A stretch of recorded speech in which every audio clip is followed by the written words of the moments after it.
halachot. Chazak ou Baruch, Mazal Tov pour le Hatan. Nous sommes aujourd'hui le 11 Adar, 3 jours avant Purim. Par contre, si vous permettez, on est aussi 33 jours avant Pessah. Alors pourquoi on va parler de Pessah tout de suite? Juste pour retenir que 33 en hébreu, comme vous le savez très bien, c'est la valeur numérique de lag. Bon, lag baromer, on a le temps, ça c'est dans Oula. Mais lag en hébreu c'est gal, c'est une vague. Je pense que chacun de nous connaît ce Tehillim 119 dans la lettre Gimel Gal Aina ve'abita niflaot mitoratecha. Ce qui veut dire chacun de nous traverse des vagues dans sa vie et en espérant toujours, si on doit traverser des vagues, on veut avoir une tout petite où c'est très simple à baisser la tête comme ça il est fini. Mais c'est impossible une mer sans vague. On avait déjà vu qu'un cardiologue il disait que tant que le cœur y bat, ça monte, ça descend, ça veut dire que le cœur y bat. Si c'est plat, il n'y a pas. Même dans la mer, c'est jamais plat.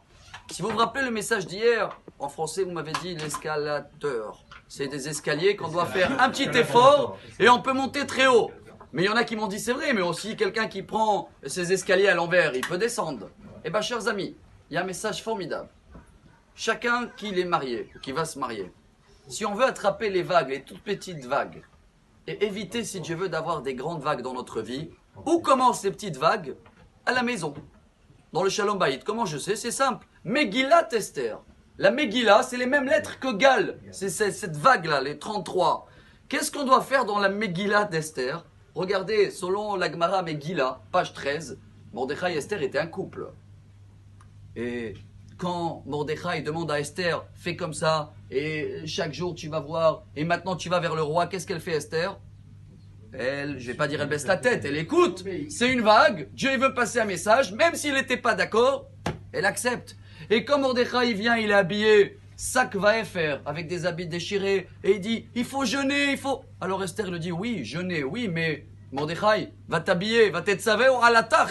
La da'at mazé ve al mazé, on va lire dans 3 jours. Mordechai va changer les vêtements. Qu'est-ce qu'on peut apprendre de là?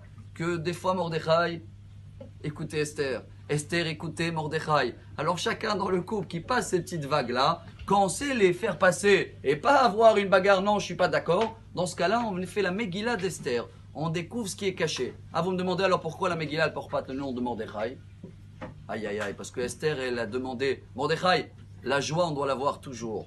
Et c'est cette joie-là qu'elle va permettre que peu importe les vagues qu'on peut avoir, Bezrat Hashem, dans notre vie, j'espère qu'ils seront toujours tout petits et qu'ils vont se terminer à la maison et qu'on ne va pas les retrouver dehors, ce qui veut dire Chas Shalom, argent, etc. Pour cela, chers amis, sachez que derrière chaque vague, Gal Ainai ve'abita niflaot mitoratecha. Hashem se cache derrière chaque vague et nous on doit juste découvrir ce qui s'appelle en hébreu Megillat Esther. Bonne journée et Mazal Tov.